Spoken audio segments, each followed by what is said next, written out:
Good morning student. पिछले 2 video में हमने हाफ ईयरली कोर्स का रिवीजन करते हुए 4 अध्यायों का अध्ययन किया था।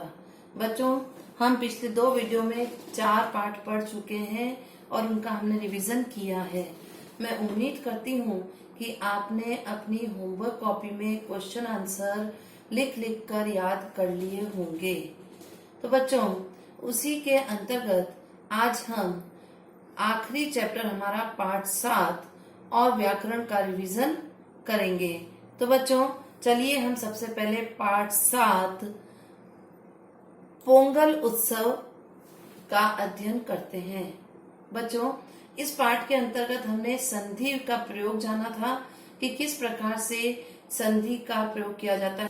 तो बच्चों, यहाँ जब हम संधि अर्थात जोड़ना और संधि विच्छेद, विच्छेद अर्थात अलग करना, तो संधि विच्छेद 2 शब्दों को अलग कर दिया जाता है, 2 वर्णों को अलग कर दिया जाता है, वह संधि विच्छेद होता है। और उन्हीं वर्णों को जब जोड़ दिया जाता है तो वह संधि कहलाता है। ये हमने पाठ के अंतर्गत जाना था। तो हम चलिए पढ़ना प्रारंभ करते हैं। हमारा है पाठ 7 पोंगल उत्सव। देखिए, इसे आप बहुत ध्यान से पढ़िएगा बच्चों। पाठ का जितने भी पाठ हमने पढ़े उनको अच्छे से आपको उसके हिंदी अनुवाद याद करना है, प्लस संस्कृत भी अच्छे से पढ़ना है, क्योंकि इसके अंदर से क्वेश्चंस बनकर आ सकते हैं। तो हमें दोनों तरह से पाठों को बहुत अच्छे से लर्न करना है, उन्हें अच्छे से पढ़ना है। तो देखिए, हम पढ़ना प्रारंभ करते हैं। भारत देशे विभिन्न धर्मावलंबिन जना वसंती। भारत देश में विभिन्न धर्मावलंबी विभिन्न धर्मों के जना लोग वसंती रहते हैं। भारत देश में विभिन्न धर्मों के लोग रहते हैं। अस्य देशस्य प्रमुखा विशेषता अस्ति। अस्य इस देशस्य देश की प्रमुख विशेषता प्लस अस्ति। देखिए बच्चों, ये संधि विच्छेद हो रहा है। यहाँ विशेषता प्लस अस्ति, अ प्लस अ मिलकर के आ बनता है, इसलिए यह विशेषता किया गया है। तो विशेषता अस्ति। इस देश की प्रमुख विशेषता है अनेकतायाम एकता, अनेकता में एकता। अत्र जना स्व धर्मा अनुसारम आचरन्ति, परंतु परस्परम एकताया प्रेम भावनाया च वसंती। अत्र यहाँ जना लोग स्व अपने अपने धर्मा अनुसारम, धर्म प्लस अनुसारम, धर्म के अनुसार, आचरन्ति आचरण करते हैं या व्यवहार करते हैं, परंतु परस्परम एकताया प्रेम भावना च वसंती, परंतु परस्परम आपस में एकताया एकता, प्रेम भावनाया च और प्रेम भावना से वसंती रहते हैं। यहाँ लोग अपने अपने धर्म के अनुसार आचरण करते हैं, किंतु आपस में एकता और प्रेम भावना से रहते हैं। ते सर्वान उत्सवान परस्परम मिलित्वा मानयन्ति। ते वे सर्वान सभी उत्सवान उत्सवों को परस्परम आपस में मिलित्वा मिल करके मानयन्ति मनाते हैं। वे सभी उत्सवों को आपस में मिल करके मनाते हैं। अस्माकम देशो अपि उत्सव प्रिय देशो अस्ति। अस्माकम हमारा, देशो देश, अपि भी, यहाँ भी संधि विच्छेद है बच्चों। देशो प्लस अपि, देश प्लस अपि। देखिए, अ प्लस अ, ओ बनाया, ओ का विसर्ग हो जाएगा, तो देशः प्लस अपि, देश भी उत्सव प्रिय देशो अस्ति, देश है। यहाँ भी संधि विच्छेद है, देशः प्लस अस्ति, यहाँ भी ओ का विसर्ग हो जाएगा, तो देशः प्लस अस्ति, देश है। अस्मिन् देशे प्रतिवर्षम विभिन्न राज्येषु विभिन्न उत्सवा मान्यन्ते। अस्मिन् इस देशे देश में, प्रतिवर्षम प्रत्येक वर्ष, विभिन्न राज्येषु विभिन्न राज्यों में, विभिन्न उत्सवा मान्यन्ते विभिन्न उत्सव मनाए जाते हैं। इस देश में प्रत्येक वर्ष विभिन्न राज्यों में विभिन्न उत्सव मनाए जाते हैं। तेषु प्रमुखा उत्सवा सन्ति, उनमें प्रमुख उत्सव हैं दीपावली, होली, ईद, क्रिसमस, वसंतोत्सव च आदय। देखिए वसंतोत्सव, वसंतः प्लस उत्सव, यहाँ भी ओ का विसर्ग हो जाएगा, तो वसंतः प्लस उत्सव, च प्लस आदय और आदि, उन प्रमुख उत्सव, तेषु उनमें प्रमुख उत्सव हैं दीपावली, होली, ईद, क्रिसमस, वसंत उत्सव और वसंत उत्सव आदि। एतेषु उत्सवेषु एक उत्सव अप्य अस्ति। एतेषु इन उत्सवेषु उत्सवों में एक उत्सव अप्य अस्ति, अपि प्लस अस्ति, यहाँ अप्य अस्ति का संधि विच्छेद है बच्चों, अपि प्लस अस्ति, अपि में छोटी ई की मात्रा आएगी और अपि प्लस अस्ति भी है। पोंगल उत्सव, पोंगल उत्सव, उत्सवो अयम विशेष रूपेण तमिलनाडु प्रदेशे मान्यते।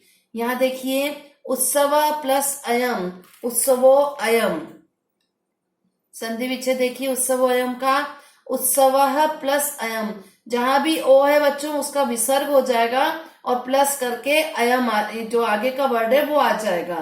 तो यहाँ देखिए उत्सव प्लस अयम, यह उत्सव विशेष रूप से तमिलनाडु प्रदेशे मान्यते, तमिलनाडु प्रदेश में मनाया जाता है। पोंगल इति शब्दस्य तमिल भाषायाम अर्थो अस्ति सम्यक रूपेण पचनम। यहाँ देखिए अर्थो अस्ति, अर्थः प्लस अस्ति। पोंगल यह इस शब्द का तमिल भाषा में अर्थ है सम्यक रूपेण पचनम, अच्छी प्रकार से पकाया हुआ। बेटा देखिए ये जो सेंटेंस हम पढ़ रहे हैं, पोंगल इति शब्दस्य तमिल भाषायाम अर्थो अस्ति सम्यक रूपेण पचनम। पोंगल इस शब्द का तमिल भाषा में अर्थ है अच्छी प्रकार से पकाया हुआ। ये आपका क्वेश्चन नंबर जो पूर्ण वाक्य वाला क्वेश्चन है, पूर्ण वाक्य वाले क्वेश्चन में आपका लास्ट क्वेश्चन देखिए बच्चों, क्वेश्चन नंबर 3, पूर्ण वाक्य में उत्तर दीजिए। उसका लास्ट क्वेश्चन है पोंगल इति शब्दस्य अर्थ तमिल भाषायाम किम अस्ति। ये इस क्वेश्चन का आंसर है। मेरे पास क्योंकि मैसेज आए थे कि हमको इसका आंसर नहीं आया है, तो मैंने जिसके मैसेज आए उनको मैंने आंसर दिया है, और जिसके पास नहीं है या आंसर, तो इसका आंसर बेटा लास्ट क्वेश्चन नंबर 3 का पूर्ण वाक्य में उत्तर दीजिए। उसका आंसर यह है पोंगल इति शब्दस्य तमिल भाषायाम अर्थो अस्ति सम्यक रूपेण पचनम। तो आप अपनी बुक में देखिए, मैं आपको बीच में बता रही हूँ, तो आप अपनी बुक में देखिए लास्ट क्वेश्चन नंबर 3 का लास्ट क्वेश्चन है पोंगल इति शब्दस्य अर्थ तमिल भाषायाम किम अस्ति। तो हम इसका आंसर लिखेंगे पोंगल इति शब्दस्य अर्थ तमिल भाषायाम सम्यक रूपेण पचनम अस्ति। इट इज क्लियर बच्चों, है ना। तो आप ये क्वेश्चन आंसर उसमें लास्ट क्वेश्चन का आंसर है, ये आप उसमें लिख लीजिएगा अपनी फेयर कॉपी में। तो चलिए हम वापस पढ़ना शुरू करते हैं। यहीं से हम पढ़ेंगे पोंगल इति शब्दस्य तमिल भाषायाम अर्थो अस्ति सम्यक रूपेण पचनम। पोंगल इस शब्द का तमिल भाषा में अर्थ है अच्छी प्रकार से पकाया हुआ। इत्थम इस प्रकार अस्य उत्सवस्य इस उत्सव का नाम पोंगल इति जातम, पोंगल ऐसा हुआ। नेक्स्ट पैराग्राफ देखिए। नेक्स्ट पैराग्राफ आपका है अस्मिन् दिने जना भगवत सूर्यस्य पूजां कुर्वन्ति। अस्मिन् दिने इस दिन जना लोग भगवान सूर्यस्य सूर्य की पूजां कुर्वन्ति पूजा करते हैं। इस दिन लोग भगवान सूर्य की पूजा करते हैं। तस्मै च नवा अन्नस्य प्रसादम सम्यक रूपेण पक्त्वा अर्पयन्ति। और उसे तस्मै च और उसे नवा अन्नस्य नए अनाज का प्रसाद सम्यक रूपेण अच्छी प्रकार से पक्वा पका करके अर्पयंती अर्पित करते हैं और उसे नए अनाज का प्रसाद अच्छी प्रकार से पका करके अर्पित करते हैं। अर्पित करना, अर्पण करना या चढ़ाना। एतदर्थम, इसलिए अयम उत्सव, यह उत्सव नवन्नोत्सव, यहाँ संधि विच्छेद है बच्चों, नवन्ना नवन्नः प्लस उत्सव, नवन्नोत्सव अपि कथ्यते, नवन्नोत्सव भी कहते हैं। जना पक्वम शस्यम गृहम आनयन्ति, जना लोग पक्वम पकी हुई शस्यम फसल को गृहम आनयन्ति घर लाते हैं। लोग पकी हुई फसल को घर लाते हैं। तस्य आनंदम अस्य उत्सवस्य रूपेण हर्षो उल्लासेन प्रकटयन्ति। हर्षो उल्लासेन में संधि विच्छेद है बच्चों, हर्षः प्लस उल्लासेन, ओ का विसर्ग हो जाएगा, हर्षः प्लस उल्लासेन। तस्य आनंदम, उस आनंद को, अस्य उत्सवस्य, इस उत्सव के रूपेण, रूप में, हर्ष और हर्ष उल्लास से प्रकटयन्ति प्रकट करते हैं। देखिए यार, उस आनंद को इस उत्सव के रूप में हर्ष उल्लास के द्वारा प्रकट करते हैं। अयम उत्सव तमिल मासस्य प्रथमायाम तारिकायाम भवति। अयम उत्सव, अयम प्लस उत्सव, यह उत्सव तमिल महीने की पहली तारीख को होता है। अयम समय जनवरी मासस्य मध्ये भवति, यह समय जनवरी महीने के बीच होता है। जना स्वगृहाणि स्वच्छानि कृत्वा चतुर्दिनानि यावत् अस्य उत्सवस्य आयोजनं कुर्वन्ति। जनाः लोग स्वगृहाणि अपने ग्रहों को स्वच्छानि साफ कृत्वा करके चतुर्दिनानि 4 दिन यावत् तक अस्य उत्सव, यह उत्सव, अस्य उत्सव से, इस उत्सव का आयोजन करते हैं। बच्चों देखिए क्वेश्चंस बनेंगे, यह उत्सव किस तारीख को मनाया जाता है, कौन से महीने में मनाया जाता है, कितने दिन तक मनाया जाता है, इस प्रकार से इसमें क्वेश्चंस बन सकते हैं। कौन से प्रदेश में मनाया जाता है, तो आप इसको अच्छी प्रकार से देखिए बच्चों, इसको समझिए। अस्य उत्सवस्य प्रत्येकं दिनं पृथकानां नाम्नं ज्ञायते। अस्य उत्सवस्य, इस उत्सव का प्रत्येकं दिनं, प्रत्येक दिन, पृथक नामना, अलग नाम से, ज्ञायते जाना जाता है। इस उत्सव का प्रत्येक दिन अलग अलग नाम से जाना जाता है। यथा, जैसे प्रथमं दिनं, पहला दिन भोंगी पोंगल, द्वितीय दिनम, दूसरा दिन सूर्य पोंगल, तृतीय दिनम, तीसरा दिन मट्टू पोंगल, चतुर्थम दिनम, चौथा दिन कन्या पोंगल च, और चौथा दिन कन्या पोंगल। तो बच्चों देखिए, पहला दिन भोगी पोंगल नाम से जाना जाता है, दूसरा दिन सूर्य पोंगल नाम से जाना जाता है, तीसरा दिन मट्टू पोंगल नाम से जाना जाता है, और चौथा दिन कन्या पोंगल नाम से जाना जाता है। तो चलिए हम सबसे पहले पढ़ते हैं भोगी पोंगल। भोगी पोंगल बच्चों पहले दिन मनाया जाता है।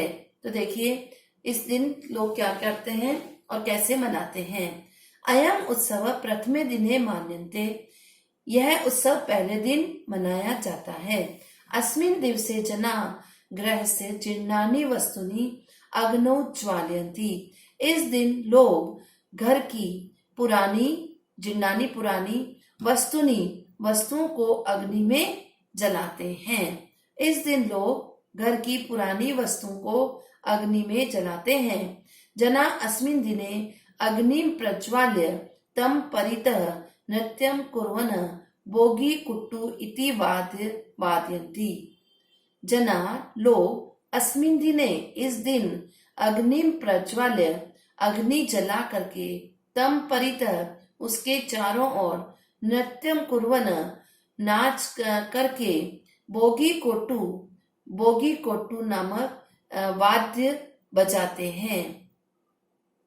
इदम यह बोगी कुट्टू वाद्य यंत्र महर्षि विषाणेन भैंस के सींग से निर्मितम भवती बनाया हुआ होता है।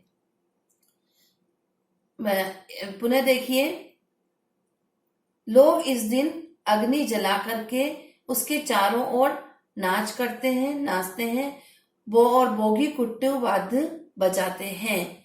यह बोगी कुट्टू वाद्य यंत्र भैंस के सींग से, विषाणेन अर्थात सींग से बनाया हुआ होता है।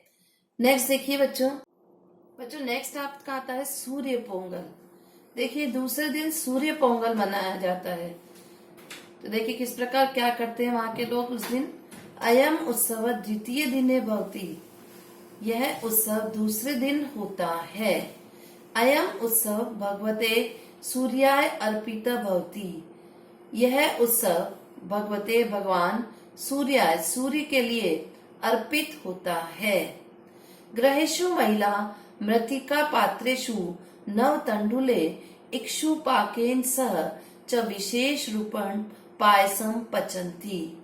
ग्रहेषु घरों में महिलाएं मृत्तिका पात्रेषु मिट्टी के बर्तन में नव तंडुले नए चावलों के द्वारा इक्षु पाकेन, इक्षु अर्थात गन्ने, पाकेन गन्ने के रस के साथ विशेष रूप से पायसम पचन्ति, खीर बनाती है। पायसम अर्थात खीर, पचन्ति बनाती है।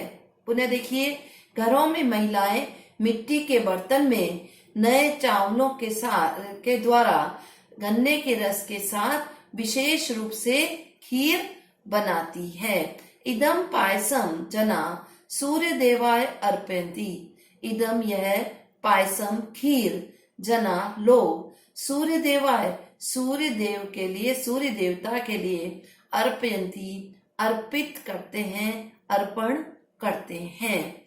इत्थम ते सूर्यम प्रति स्वकृतज्ञताम प्रकटयन्ति, इस प्रकार वे सूर्य के प्रति अपनी कृतज्ञता प्रकट करते हैं। तीसरा आता है बच्चों मुट्टू पोंगल। मुट्टू पोंगल तमिलनाडु प्रदेश के लोग तीसरे दिन मनाते हैं। पोंगल उत्सव के अंतर्गत तीसरा दिन जो होता है वह मुट्टू पोंगल नाम से जाना जाता है। मुट्टू पोंगल मनाते हैं। तृतीय दिने मुट्टू पोंगल मान्यते, तीसरे दिन मुट्टू पोंगल मनाया जाता है। तमिल प्रथा अनुसारम मुट्टू भगवत शंकरस्य वृषभस्य नाम अस्ति। तमिल प्रथा अनुसारम, बच्चों यहाँ प्रथा अनुसारम में संधि विच्छेद है, प्रथा प्लस अनुसारम। तमिल प्रथा के अनुसार मुट्टू भगवान शंकर के बैल का नाम है। वृषभस्य अर्थात बैल, भगवान शंकर के बैल का नाम है। भगवता शंकरस्य आदेशं मत्वा स पृथिव्याम उषित्वा जनेभ्य अन्नानि शस्यानि च उत्पादयति। भगवत शंकरस्य, भगवान शंकर के आदेशं मत्वा, आदेश को मान करके, वह पृथिव्याम उषित्वा, पृथ्वी पर रह करके, जनेभ्य लोगों के लिए, अन्नानि अनाज, शस्यानि फसल, च उत्पादयन्ति उत्पन्न करता है। भगवान शंकर के आदेश को मान करके वह पृथ्वी पर रह करके, उषित्वा रह करके लोगों के लिए अनाज और फसलें उत्पन्न करता है। एतदर्थम जना अस्मिन् दिवसे सवर्षान् स्नानं कारयन्ति, तेषां विषाणेषु तैलादिकं लेपयन्ति, तान् च सज्जीकृत्वा तेषां पूजां कुर्वन्ति। एतदर्थम इसलिए, जना लोग अस्मिन् दिवसे इस दिन स्ववृषभान् अपने बैलों को स्नानं कारयन्ति स्नान कराते हैं। तेषां विषाणेषु, तेषां उनके, विषाणेषु सींगों पर, तेलादिकम तेल आदि का, लेपयन्ति लेप करते हैं। बच्चों लेप करना अर्थात उस पर सींगों के ऊपर तेल लगाना। यहाँ तेलादिकम में संधि विच्छेद है, तेल प्लस आदिकम, तेल प्लस आदिकम, तेल आदि का लेप करते हैं। तान च, और उन्हें सज्जी कृत्वा, सजा करके, तेषाम पूजाम कुर्वन्ति, तेषाम उनकी, पूजाम पूजा, कुर्वन्ति करते हैं। पुनः देखिए, इसलिए लोग इस दिन अपने बैलों को स्नान कराते हैं, उनके सींगों पर तेल आदि का लेप करते हैं और उन्हें सजा करके उनकी पूजा करते हैं। केचित जना इमं उत्सवम केनु पोंगल अपि कथयन्ति। केचित जना, कुछ लोग, इमं उत्सवम, इस उत्सव को केनु पोंगल भी कहते हैं। अस्मिन अवसरे भगिन्य भ्रातृव्य सुख समृद्धि प्रार्थनार्थम कामनाम कुर्वन्ति। अस्मिन अवसरे, इस दिन, भगिन्य बहन, भ्रातृव्य भाई के लिए, सुख समृद्धि प्राप्त्यर्थम, सुख समृद्धि प्राप्ति के लिए, कामनाम कुर्वन्ति, कामना करती है, इच्छा करती है। भ्रातृत्राभ्य, भाई उसे, उपहारम दत्वा, उपहार दे करके, ताम प्रति, उसके प्रति, आभारम प्रकटयन्ति, आभार प्रकट करते हैं। इस अवसर पर बहन भाई की सुख समृद्धि के लिए प्रार्थना की कामना करती है और भाई उन्हें उपहार दे करके उसके प्रति आभार प्रकट करते हैं। अगला और अंतिम आता है हमारा कन्या पोंगल, जो कि चतुर्थ दिन, चौथे दिन मनाया जाता है। चतुर्थे दिने कन्या पोंगल भवति, चौथे दिन कन्या पोंगल होता है। अयम उत्सव तिरुवल्लुर इति नामना अपि प्रसिद्ध अस्ति। यह उत्सव तिरुवल्लुर इस नाम से भी प्रसिद्ध है। अस्मिन दिने जना, इस दिन लोग, गृहाणि सुसज्जीकृत्य द्वारेषु आम्रपत्राणां कदलीपत्राणां च तोरणानि सज्जीकुर्वन्ति। अस्मिन दिने, इस दिन, जना लोग, गृहाणि गृहों को, सज्जीकृत्य सजाने के लिए, द्वारेषु दरवाजों पर, आम्रपत्राणाम आम के पत्तों, कदली पत्राणाम च और केले के पत्तों का, तोरणानी तोरण के द्वारा, सज्जी कुर्वन्ति सजावट करते हैं। अर्थात अपने अपने घरों में आम के पत्तों का या केले के पत्तों का तोरण बना करके उन दरवाजों को सजाते हैं। महिला बालिका च, महिलाएं और बालिकाएं, विभिन्न वर्णे, विभिन्न रंगों से, वर्णे अर्थात रंग, विभिन्न रंगों से, रंगोलिकाम रचयन्ति, रंगोलिका बनाती है, रंगोली बनाती है। जना लोग परस्परम आपस में मिष्ठानानि वितरन्ति, मिठाई बांटते हैं। नववर्षस्य च, और नए वर्ष की शुभकामना यच्छन्ति, शुभ कामना देते हैं। लोग आपस में मिठाई बांटते हैं और नए वर्ष की शुभकामना देते हैं। इत्थम, इस प्रकार, इमम उत्सवम, यह उत्सव, हर्षो उल्लासेन मान्यते, हर्षो उल्लास के द्वारा मान्यते, मनाया जाता है। इस प्रकार यह उत्सव हर्षो उल्लास के द्वारा मनाया जाता है। बच्चों, इस प्रकार हमने पाठ 7 का रिवीजन किया, उसके पूरे अर्थ को जाना और ये जाना कि किस प्रकार से इसके अंदर से क्वेश्चंस बनकर आएंगे। और संधि विच्छेद, हमने एक एक वर्ड का हमने संधि विच्छेद किया है, तो आप इन संधि विच्छेद को भी ध्यान से देखिए। हमारे क्वेश्चन में भी संधि विच्छेद है, तो संधि विच्छेद को ध्यान से देखिए। किस दिन कौन सा उत्सव मनाया जाता है, किस प्रदेश में मनाया जाता है, कब मनाया जाता है, कौन से महीने में मनाया जाता है, कौन सी तारीख को मनाया जाता है, उस दिन क्या लोग क्या करते हैं। इस तरह से सारे क्वेश्चंस इसमें से आप बना करके याद कर लीजिए। हिंदी अनुवाद अच्छे से देख लीजिए, संस्कृत के उनको चैप्टर्स को पढ़िए और बुक एक्सरसाइज प्लस हमने जो फेयर कॉपी में क्वेश्चन आंसर्स किए हैं वो सारे अच्छे से फेयर होमवर्क कॉपी में लिख लिख कर याद करना है। जैसा कि हमने पिछले 4 चैप्टर्स में किया है, उसी प्रकार से कॉपी में लिख कर आपको याद करना है। और बच्चों लास्ट क्वेश्चन का आंसर मैंने आपको बता दिया है। पूर्ण वाक्य क्वेश्चन नंबर 3 का लास्ट क्वेश्चन शायद आपके अपलोड पास नहीं आया पाया है किसी कारण से, तो उसका आंसर मैंने आपको बता दिया है। पुनः मैं एक बार वापस बता देती हूँ। क्वेश्चन नंबर 3 पूर्ण वाक्य में उत्तर दीजिए। उसका लास्ट क्वेश्चन देखिए, लास्ट क्वेश्चन है पोंगल इति शब्दस्य अर्थ तमिल भाषायां किम अस्ति। इसका आंसर मैंने आपको अभी पढ़ाते समय रिवीजन करते समय बताया है। फर्स्ट पैराग्राफ में देखिए, उसी का आपकी बुक में फर्स्ट पैराग्राफ का सेकंड लास्ट लाइन देखिए। सेकंड लास्ट लाइन में है पोंगल इति शब्दस्य तमिल भाषायां अर्थो अस्ति सम्यक रूपेण पचनम। तो यही आंसर हमें लिखेंगे, पोंगल इति शब्दस्य अर्थ तमिल भाषायां सम्यक रूपेण पचनम अस्ति। या आप अपनी फेयर कॉपी में लिख लीजिए यदि आपके पास ये आंसर नहीं आया है तो। ठीक है बच्चों, तो इस प्रकार से आज हमने हमारी जो बुक है उस बुक के हमने 5 चैप्टर्स का रिवीजन कंप्लीट कर लिया है।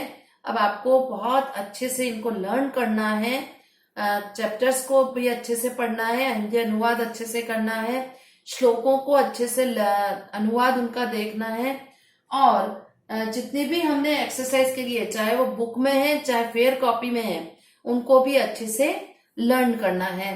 तो अब अगला हम देखते हैं हमारा ग्रामर पोर्शन।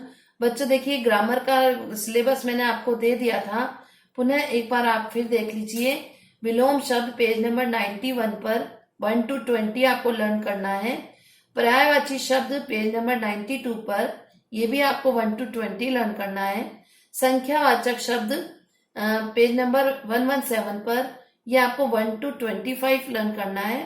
संख्या हमें पुल्लिंग की लेनी है बच्चों। शब्दार्थ पेज नंबर 118 पर 1 to 20। शब्द रूप नदी और लता आपको लर्न करना है। नदी शब्द रूप आपके पेज नंबर 104 पर है और लता शब्द रूप 105 पर है। और लंग लकार बच्चों, लंग लकार आपके पेज नंबर 109 से 116 तक है।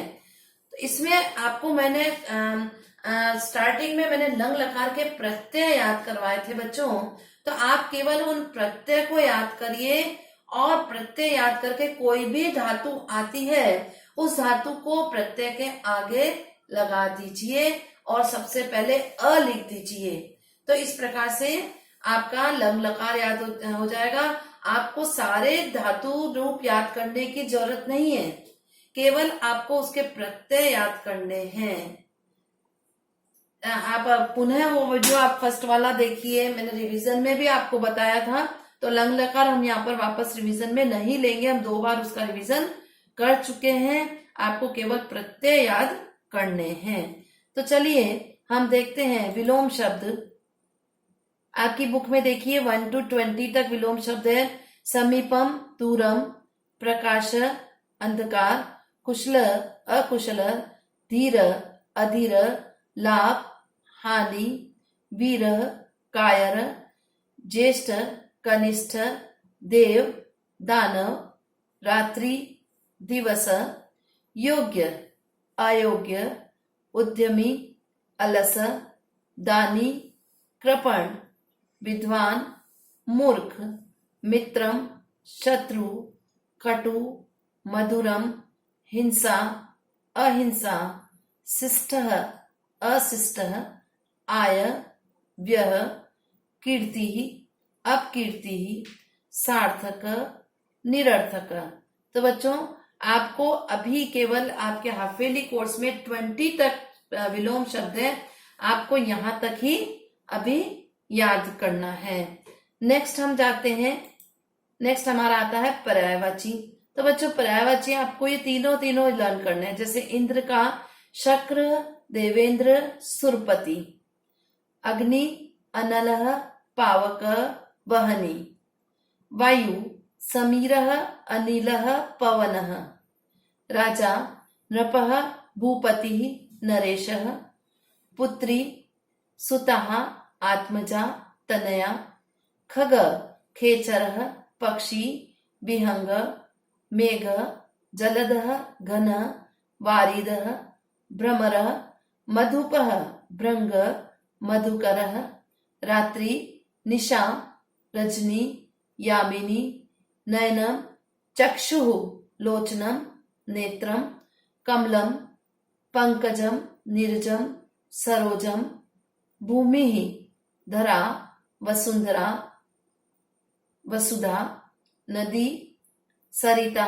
सलिला तटिनी जलम नीरम तोयम सलिलम वृक्षः तरु विटपः पादपः गगनम नभः व्योमः अंबरः गंगा भागीरथी देवनदी सुरसरिता लक्ष्मी श्री कमला रमा अमृतम सुधा पीयूष तोयम गणेश गजानन एक दंत गौरी पुत्र।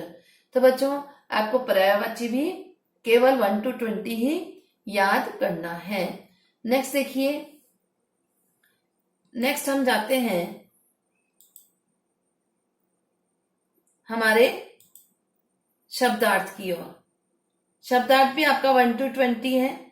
देखिए, ब्रश दंत धावनम शीशा दर्पण साबुन फेनकम जूता पादरक्षा घड़ा घटः अंगूठी मुद्रिका प्याला चषकः चाकू छुरिका नमक लवणम दूध दुग्धम दधी दही घी घृतम मक्खन नवनीतम कैसेट ध्वनि मुद्रिका कंप्यूटर संगणकम वातानुकूल यंत्रम कमरा कक्ष खेल क्रीड़ा खिलाड़ी क्रीडक डॉक्टर चिकित्सक।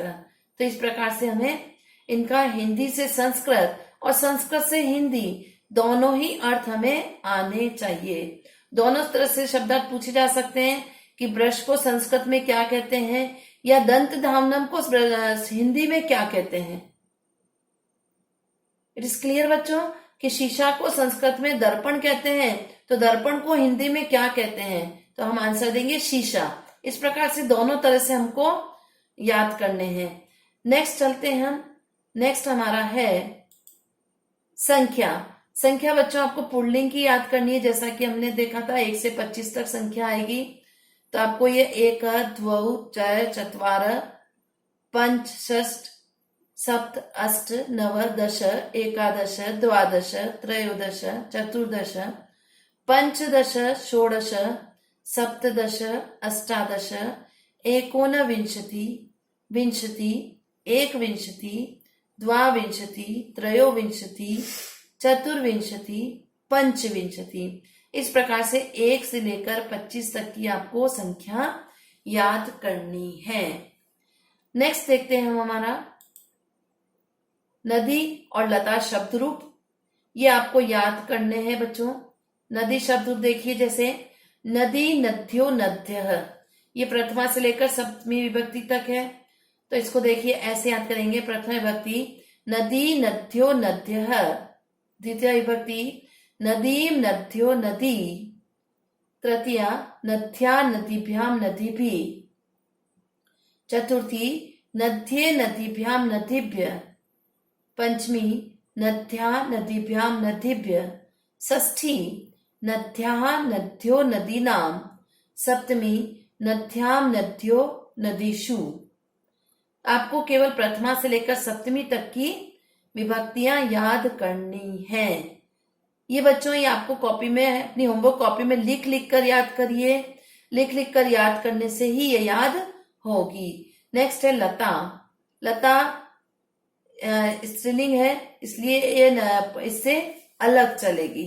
तो देखिए नदी भी स्त्रीलिंग है, लता भी स्त्रीलिंग है, पर नदी इकारांत है और लता आकारांत है, तो दोनों अलग चलती हैं। तो देखिए लता का लता लते लताहा, लताम लते लताहा, लतया लताभ्याम लताभि, लताये लताभ्याम लताभ्य, लतायाः लताभ्याम लताभ्य, लताया लतयो लतानाम, लतायाम लतयो लतासु। तो इनको भी आपको लिख लिख कर याद करना है। तो बच्चों इस प्रकार से हमने हमारा ग्रामर का भी पूरा रिवीजन आज कर लिया है। अब आपको अपनी होमवर्क कॉपी में लिख लिख कर सारी चीजें याद करनी है। और आज सुबह आपने आपको लिख लिख कर सारी चीजें याद करनी है। आपने आपकी क्लास टीचर के साथ आपकी गूगल मीट हुई थी, उसमें आपको पेपर पैटर्न भी बता दिया गया है कि किस प्रकार से पेपर आएगा, क्या पैटर्न पेपर का रहेगा। तो उस प्रकार से किस तरह आपको आंसर देना है, कैसे आप लिखेंगे। तो बच्चों ये सारी चीजें आपको अच्छी तरह से समझ में आई होगी। बच्चों देखिए, यदि संस्कृत आप टाइप नहीं कर पाते हैं तो आपको केवल कॉपी के ऊपर लिखना है, फोटो लेना है और अपलोड कर देना है, तो वो आपका उस पर कैंपस केयर पर चला जाएगा। तो इस प्रकार से आप अपना एग्जाम दे सकते हैं और आप अपना मॉक टेस्ट भी देंगे। मॉक टेस्ट आपने कल दिया होगा, कल भी, और मॉक टेस्ट दे करके आपने ये जाना होगा कि किस प्रकार से हमारा ये हुआ पेपर पैटर्न है, पेपर आया है और कैसे हमें उसके आंसर देने हैं। तो ये आप अच्छी प्रकार से जान गए होंगे, आप मॉक टेस्ट दे चुके हैं। तो अब देखिए बच्चों, नेक्स्ट हमारा डिलेटेड चैप्टर, ये मैं आपको पहले दे चुकी हूँ। डिलेटेड चैप्टर में चैप्टर 3, 4 और 14 आपके चैप्टर कोर्स में से कट गए हैं। तीनों चैप्टर आपके कोर्स में नहीं है, तो ये 3 चैप्टर हम नहीं पढ़ेंगे। तो बच्चों आपको अच्छी प्रकार से समझ में आ गया होगा। रिवीजन हमने आज कंप्लीट कर लिया है और आप अच्छे से उन्हें लिख लिख कर याद करिए। ऑल द बेस्ट बच्चों, थैंक यू।